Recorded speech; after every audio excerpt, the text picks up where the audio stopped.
Betul nggak? Ruben punya istri namanya Sarwenda. Jadi kalau memang Ruben Onsu, bener namanya Ruben Onsu kan? Wahai Ruben Onsu, kamu kan mualaf. Ruben Onsu, kamu mualaf. Sesuai dengan ajaran Muhammad, istrimu Sarwendah itu harus menyusui itu. Siapa laki-laki itu? Menyusui Betran. Supaya Anda tidak cemburu lagi. Itu kata Muhammad, ada dalilnya.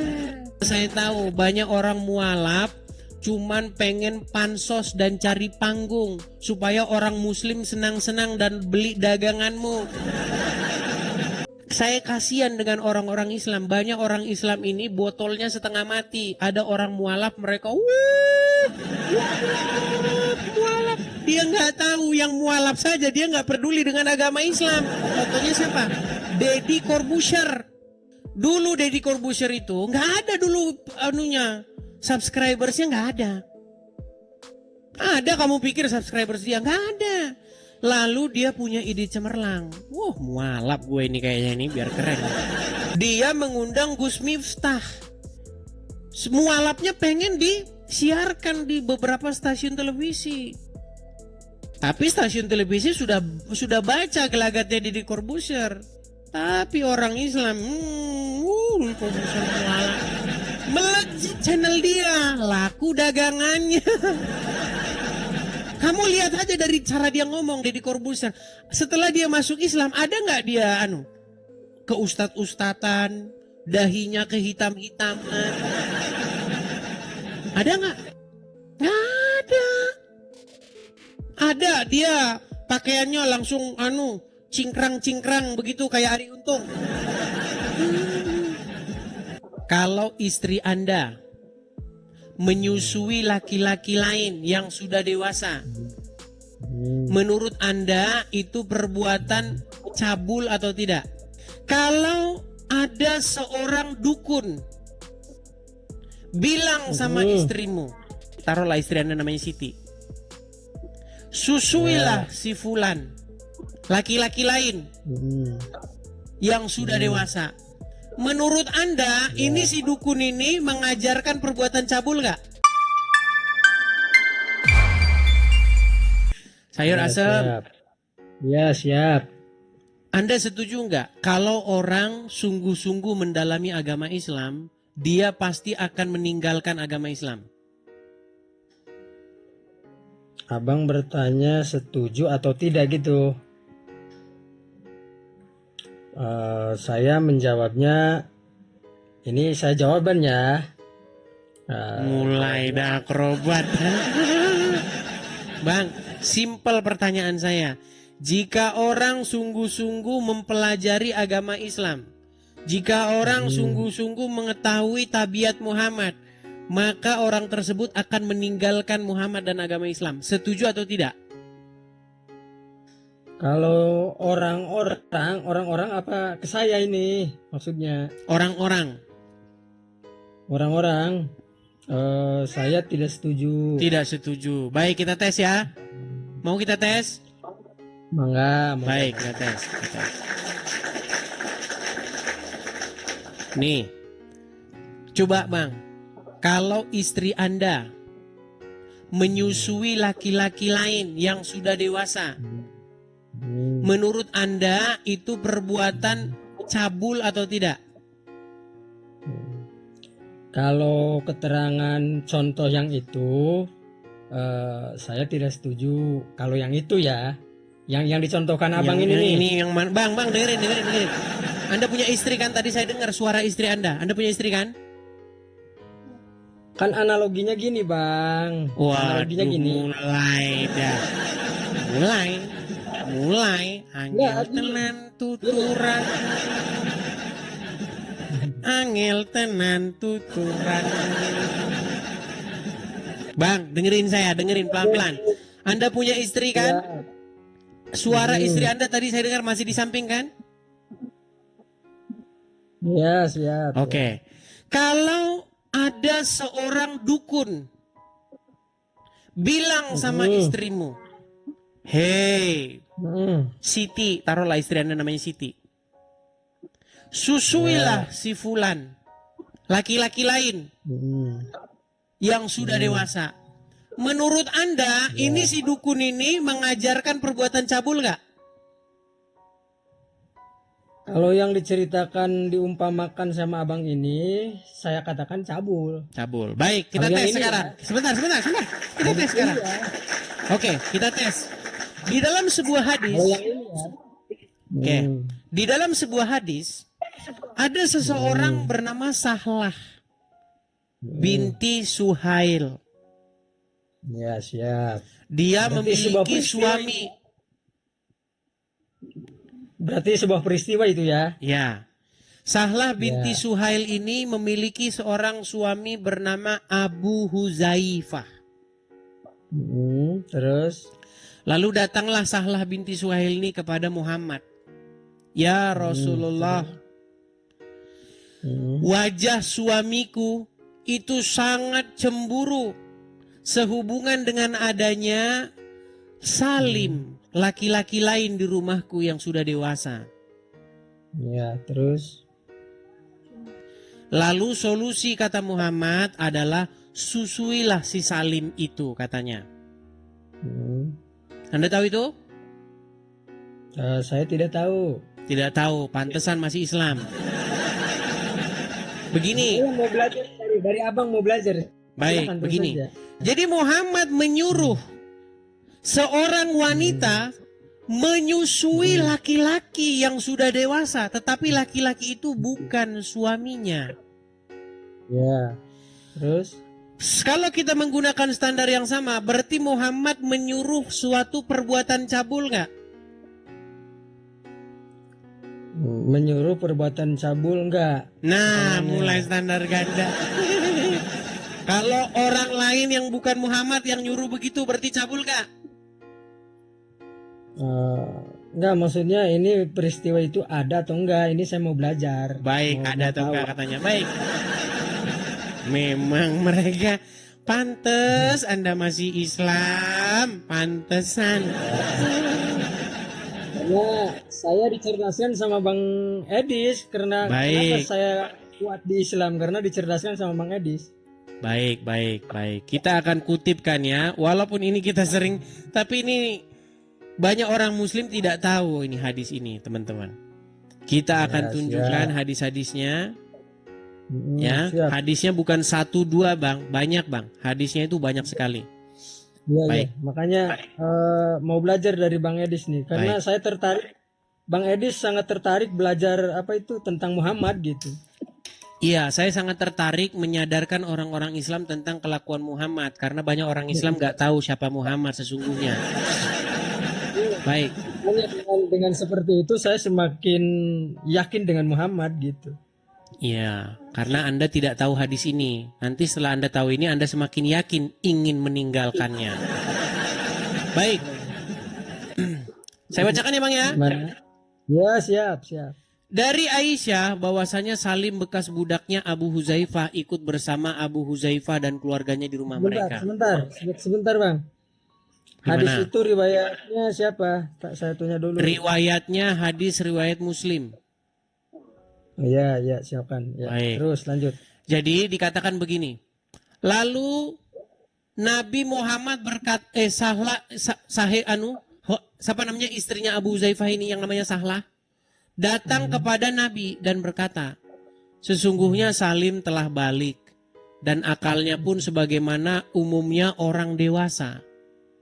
Dan dia berada di rumah kami.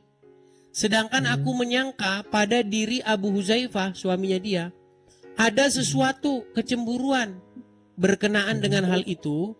Bagaimanakah yang demikian itu? Nabi bersabda kepadanya, susuilah dia. Disuruh menyusui laki-laki yang sudah dewasa itu. Maka kamu menjadi haram kepadanya dan akan hilanglah sesuatu pada diri Abu Huzaifah. Lalu pulanglah Sahlah. Kemudian ia berkata, sungguh aku telah menyusuinya, maka hilanglah sesuatu pada diri Abu Huzaifah. Jelas? Hadis kedua. Iya. Hadis kedua dari Iya. Zainab binti Ummu Salamah. Ia berkata, Ummu Salamah berkata kepada Aisyah, sesungguhnya ada seorang yang sudah balik keluar masuk rumahmu. Aku sendiri tidak menyukai ia masuk ke rumahku. Lalu Aisyah menjawab, tidakkah pada diri dari Rasulullah ada suri tauladan yang baik bagimu? Dan Aisyah berkata lagi, sesungguhnya istri Abu Huzaifah pernah berkata, ya Rasulullah, sesungguhnya Salim sudah keluar masuk rumahku, sedangkan ia kini telah dewasa. Sedangkan pada diri Abu Huzaifah terdapat sesuatu kepadanya. Yang demikian itu bagaimana? Kemudian Rasulullah bersabda, susuilah dia sehingga ia boleh keluar masuk rumahmu. Hadis ketiga. Sama ini hadis ketiga. Ya, istri Abu Huzaifah datang menemui Muhammad. Ya, berkenaan dengan si Salim yang berada di rumah mereka. Bagaimana yang demikian itu? Nabi bersabda, susuilah dia. Salah bertanya, bagaimana aku menyusui dia sedangkan ia adalah seorang laki-laki yang sudah besar? Maka Rasulullah tersenyum lalu bersabda, aku tahu dia itu seorang laki-laki yang sudah besar. Ya, jadi hadis-hadis yang menyatakan bahwa Muhammad menyuruh wanita menyusui laki-laki yang sudah dewasa yang bukan suaminya, itu sudah nyata kebenarannya.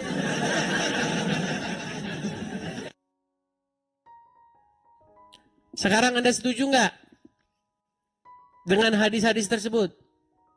Nah, kabur. Sudah saya bilang, kalau kamu tahu siapa Muhammad, kamu akan meninggalkannya. Makanya saya sarankan, ada yang inbox saya nih. Memang kadang teman-teman ini juga suka usil dan idenya ini jahil. Ini kepada Ruben. Tahu Ruben ya? Ruben tahu nggak Ruben? Ruben kan punya istri. Nama istrinya Ruben siapa? Yang sebelum cerai. Sarwendah ya? Saya soalnya nggak pernah ngikut-ngikutin artis-artis Raffi Ahmad, Ruben. Saya nggak pernah ngikutin. Coba saya tanya dulu teman-teman. Betul nggak Ruben punya istri namanya Sarwendah? Ah iya. Jadi kalau memang Ruben Onsu, bener namanya Ruben Onsu kan? Nah iya Ruben Onsu. Wahai Ruben Onsu, kamu kan mualaf.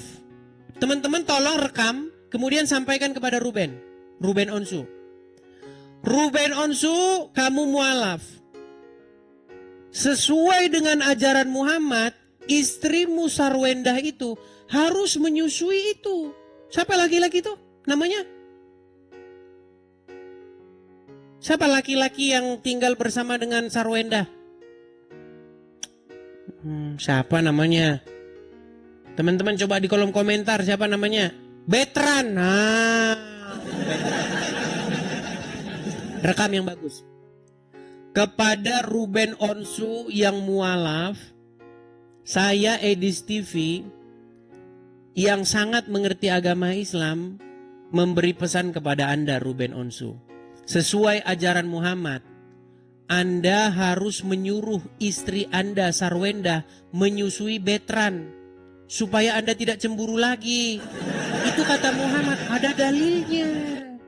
Jadi suruhlah istri Anda Sarwendah menyusui Betran supaya dia menjadi haram bagi Sarwendah dan Anda tidak akan cemburu lagi. Kalau Anda benar-benar mualaf, jangan Anda mualaf cuman modus saja biar dagangan Anda laku. Karena saya tahu banyak orang mualaf cuman pengen pansos dan cari panggung supaya orang muslim senang-senang dan beli daganganmu. Saya kasihan dengan orang-orang Islam. Banyak orang Islam ini botolnya setengah mati. Ada orang mualaf mereka mualaf. Dia nggak tahu yang mualaf saja. Dia nggak peduli dengan agama Islam. Contohnya siapa? Deddy Corbuzier. Iya, Deddy Corbuzier. Anda pikir Deddy Corbuzier peduli dengan agama Islam? Tanyain sama Deddy Corbuzier, sholat nggak dia? Tanyain sama dia. Coba lihat bahasa-bahasa di podcastnya. Bahasa-bahasanya Islami nggak? Saya tahu.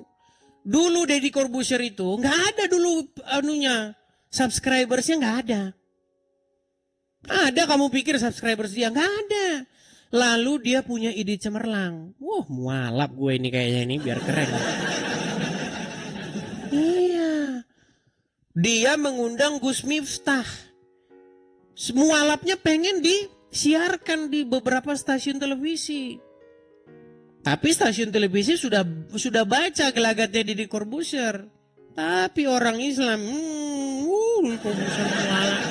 Melejit channel dia, laku dagangannya. Kamu lihat aja dari cara dia ngomong Deddy Corbuzier. Setelah dia masuk Islam, ada nggak dia ke ustad-ustatan, dahinya kehitam-hitaman?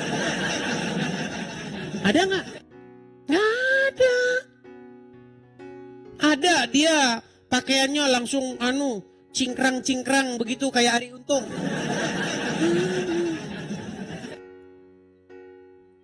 Saya cuman prihatin dengan kalian wahai kaum muslimin. Kasihan dengan kalian yang dikerjain orang-orang yang memanfaatkan agama Islam. Lihat tuh Angelina Sondag. Apakah kalian pikir dia mualaf karena pengen mualaf? Dia mualaf karena pengen nikahin Azimah Said. Gimana sih? Saya jadi tukang bibir plus nih sekarang. Kenapa saya sekarang menjadi bibir plus? Baik. Di TV, kenapa acaramu sekarang jadi bibir plus? Baik. Kita lanjutkan kembali ya. Kita kasih naik ada Zaki.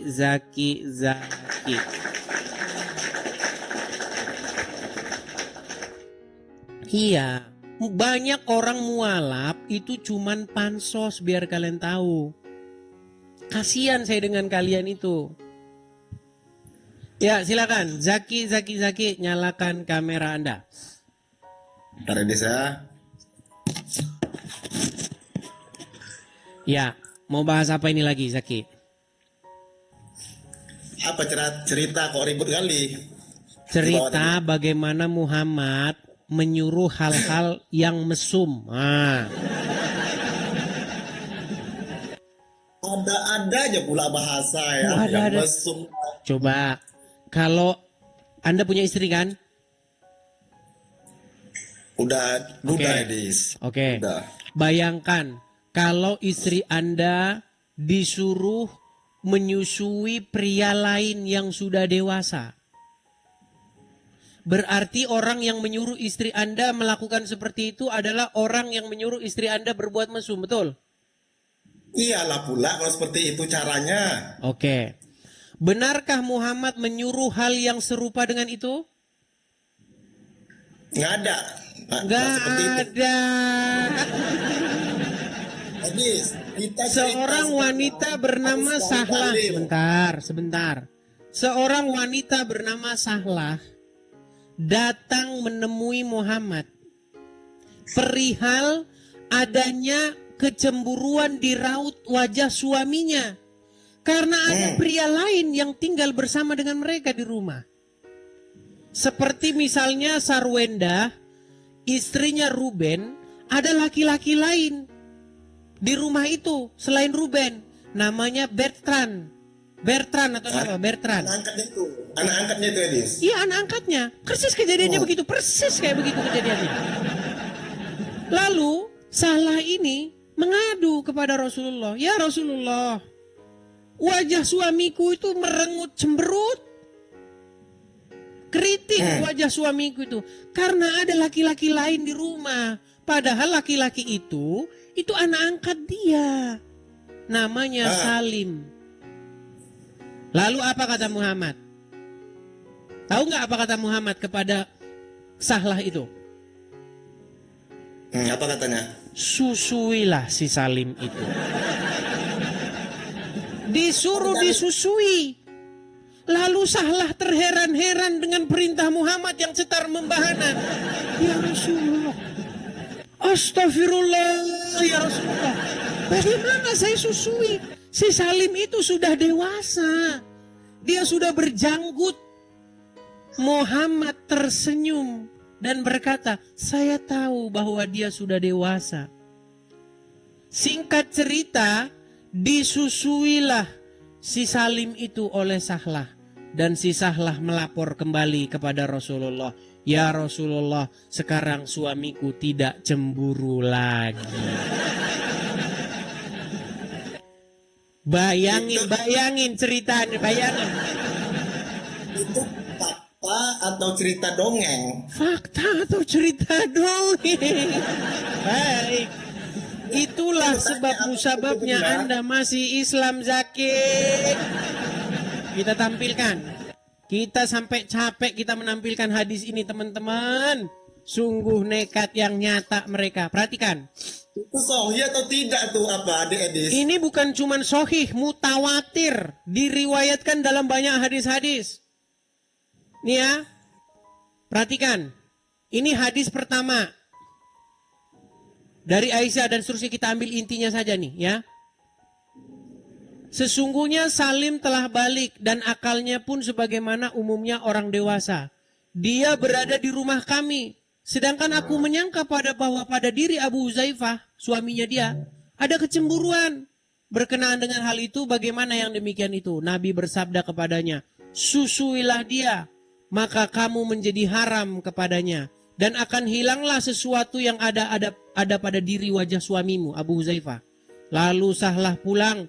Kemudian ia berkata, sungguh aku telah menyusuinya, maka hilanglah sesuatu pada diri Abu Huzaifah. Satu, hadis riwayat Muslim.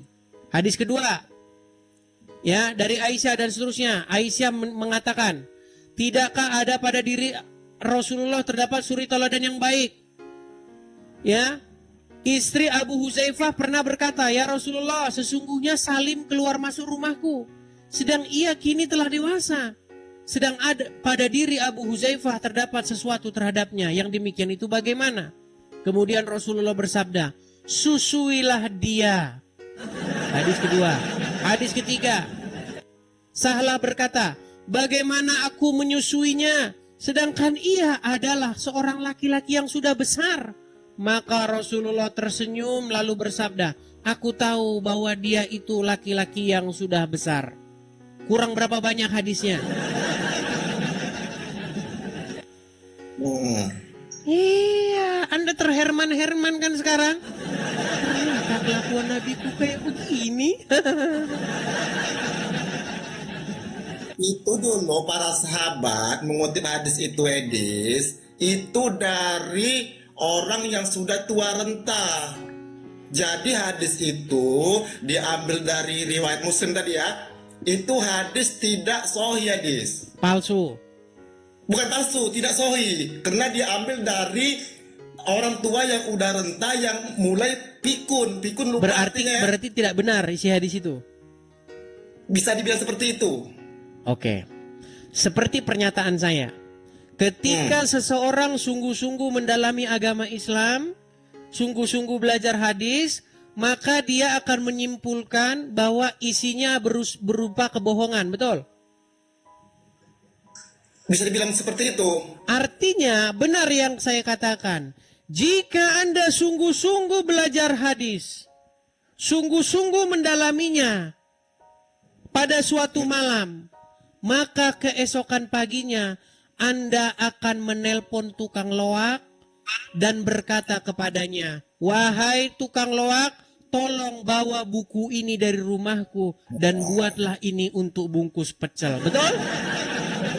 Betul atau tidak? Tidak seperti itu, Edis. Loh. Berarti Anda ingin menyimpan buku-buku yang memfitnah Muhammad. Bukan semuanya hadis itu tidak benar. Karena Anda belum belajar. Ini baru saya ajarin satu, belum yang lain. Gimana Anda ini? Benar, tapi kan hadis itu tidak semuanya benar dan tidak semuanya salah. Tidak Edis. semuanya benar karena Anda belum membaca semuanya. Kalau Anda membaca semuanya, semuanya tidak benar. Gimana sih Anda ini? Karena hadis itu kan banyak-banyak kan kata dari para sahabat yang mengutip dari Rasulullah kata-katanya kan. Tapi kalau firman Allah baru benar semua. Kalau hadis itu banyak orang tua yang udah pikun, yang udah seperti ini lupa ingatan dia, makanya dikutip itu menjadilah hadis itu seperti itu, nggak sempurna. Baik. Jadi hadis-hadis banyak berisi kebohongan, betul? Bisa bilang seperti itu ya. Dan Anda senang menyimpan buku yang berisi kebohongan itu di rumah Anda? Nggak. Kalau begitu benar yang saya katakan. Dalam waktu yang tidak lama lagi, Anda akan panggil itu tukang loak. Tahu tukang loak kan? Tukang pengepul barang bekas? Pemulung ya. Iya, pasti Anda akan panggil mereka. Bang, tolong nih, kiloin aja ini buku nih. Karena berisi kebohongan. Saya tidak mau nanti buku ini dibaca oleh anggota keluarga saya yang lain. Bukan semuanya, Adik Edis, bukan semuanya seperti itu. Ada juga yang benar. Satu-satu kali lah hadis itu diambil dari riwayat. Makanya yang Buya, begini, cerita dari hadis itu saja sudah penuh dengan kebohongan. Buya Sakur pernah membuat satu kajian khusus bagaimana hadis-hadis itu tidak bisa dipercaya. Dia berkata begini, konon kabarnya, ya, Bukhari, seorang yang membukukan hadis, itu meneliti 600.000 hadis selama 16 tahun. Ayo sekarang kita pakai kalkulator. Kita pakai kalkulator. Kita tunjukkan kebohongan-kebohongan yang membangun agama Islam ini. Semua cerita agama Islam itu semua berisi kebohongan. Kita pakai kalkulator. Adik Edis, dalam 6.000 itu 2.000 yang Benar. sahih. Kita pakai kalkulator dulu, Bang. Dengar ya, Zaki.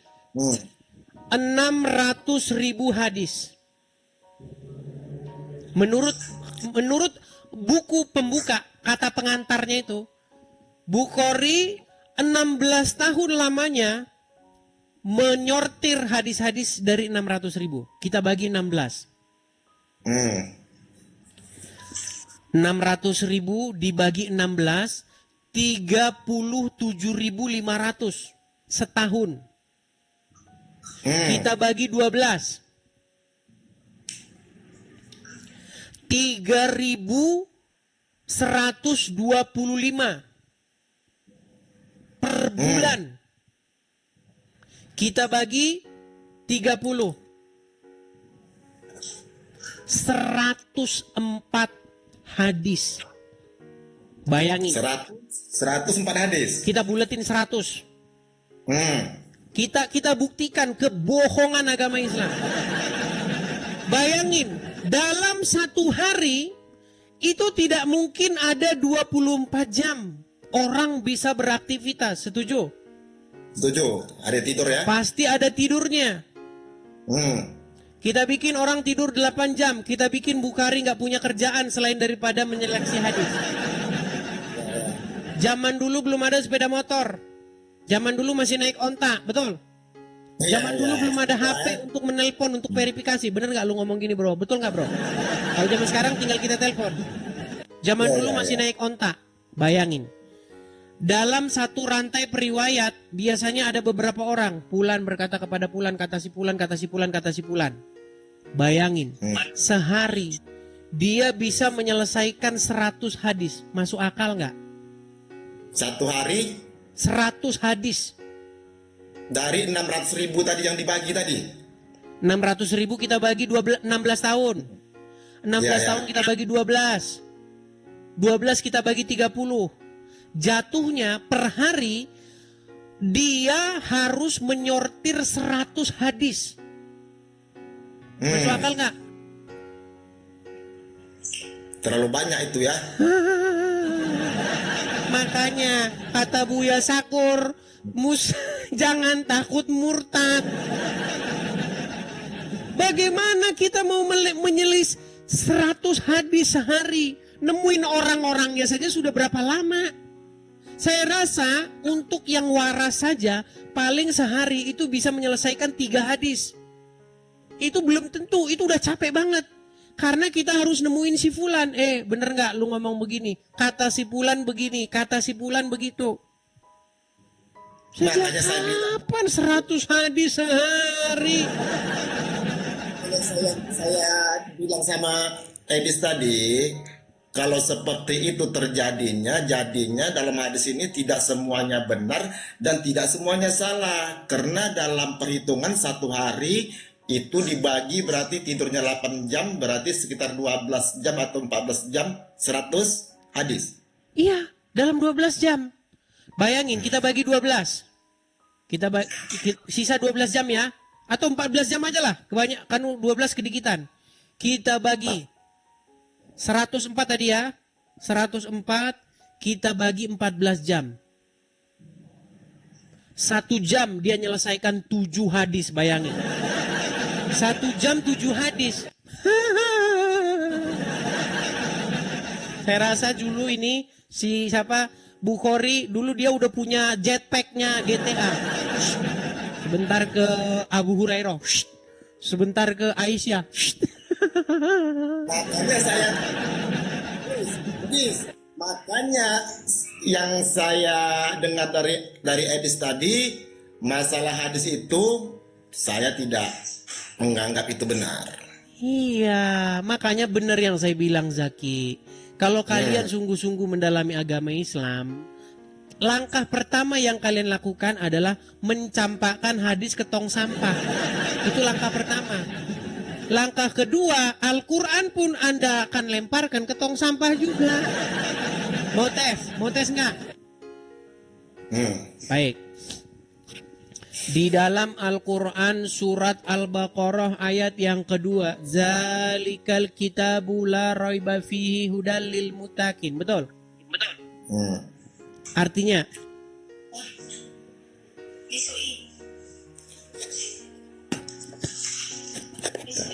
lihat Google dulu. Sudah saya bilang, orang Islam walaupun baca Arabnya setengah mati, walaupun mereka sampai nangis-nangis, mereka nggak tahu apa yang dibaca. Baik, saya bantu mengartikan. Artinya adalah, inilah kitab, Zalikal kitabu la raiba fi, tidak ada keraguan padanya, petunjuk bagi orang-orang yang bertakwa. Jadi menurut Al-Quran, Al-Quran itu tidak ada keraguan padanya. Benar. Itu Al-Quran itu petunjuk bagi orang-orang yang bertakwa. Saya akan buktikan bahwa statement itu tidak akan mungkin dipercayai oleh orang Islam yang berakal.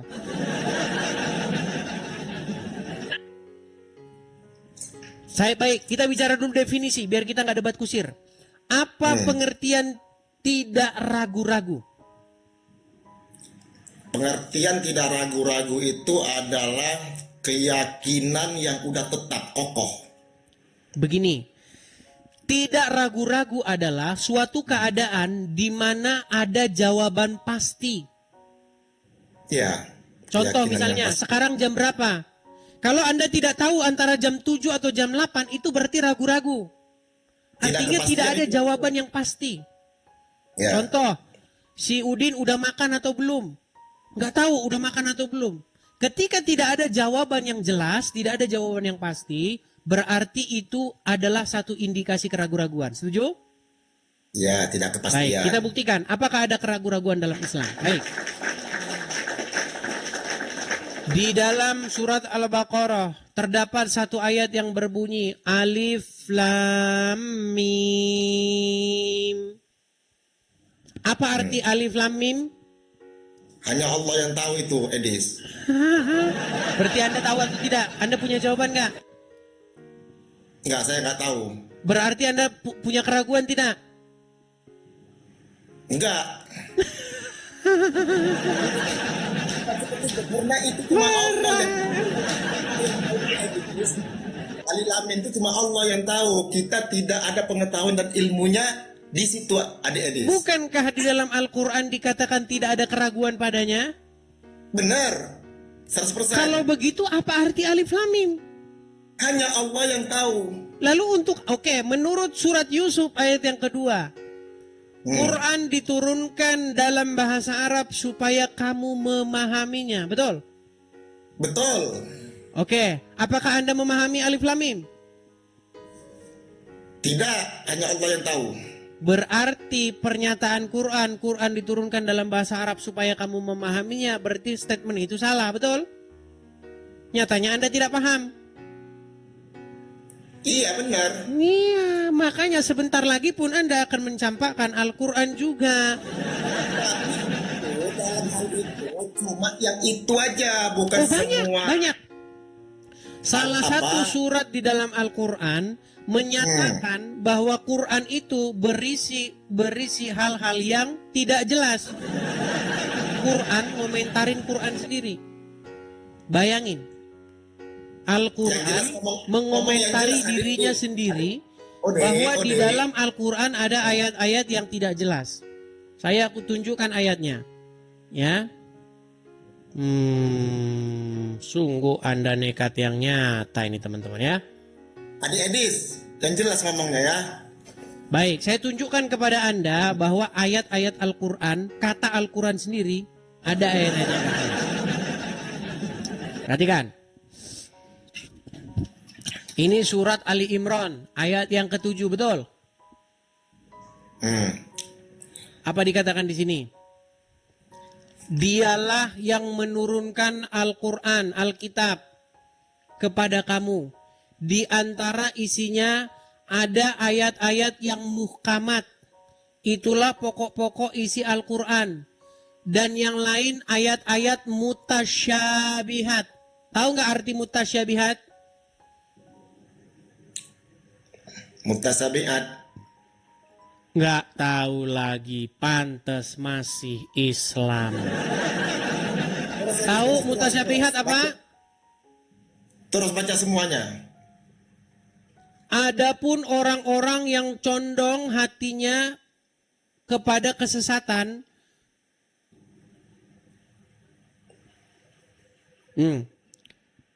mereka mengikuti sebagian ayat-ayat yang mutasyabihat daripadanya untuk menimbulkan fitnah dan untuk mencari-cari takwilnya.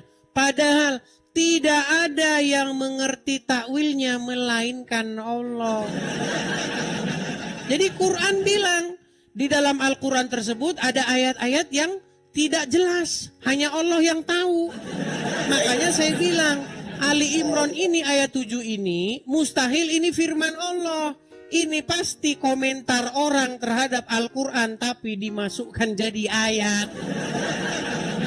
Bagaimana mungkin Allah komentarin di dalam isi Al-Quran tidak ada yang mengerti kecuali Allah. Ini Allah yang mana lagi?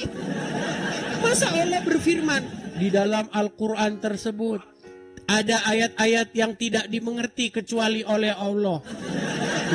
Masa Allah komentarin bahwa ayatnya dimengerti oleh Allah yang lain lagi?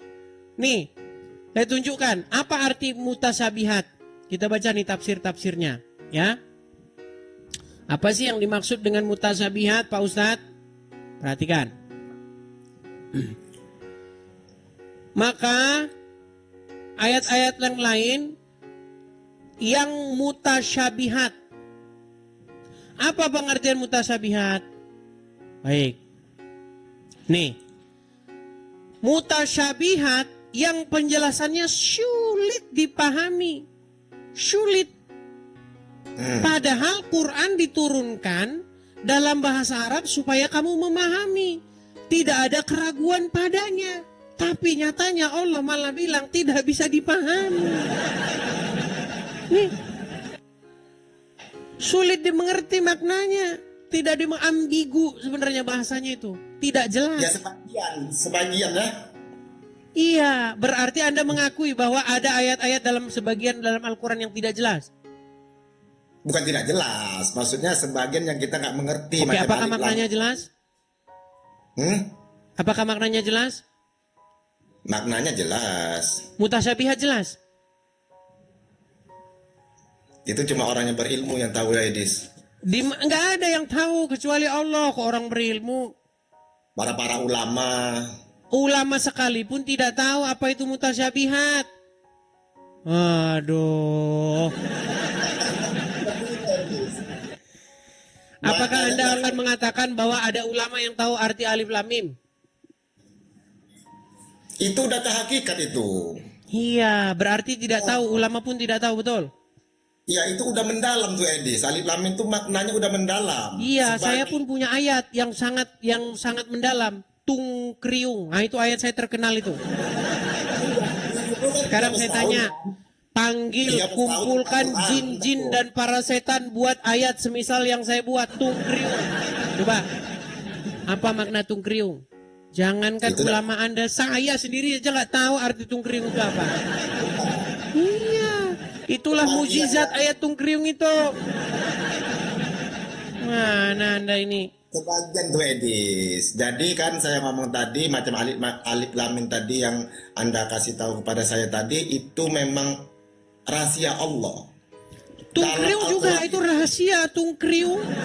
Itu rahasia, kalau sempat itu terbuka, langit-langit akan runtuh itu. itu itu dari Jawa sana tuh Edis. Tungkriung ini adalah salah satu ayat pamungkas yang sampai sekarang tidak terpecahkan. Oke lah Zaki, ya Anda. Oke.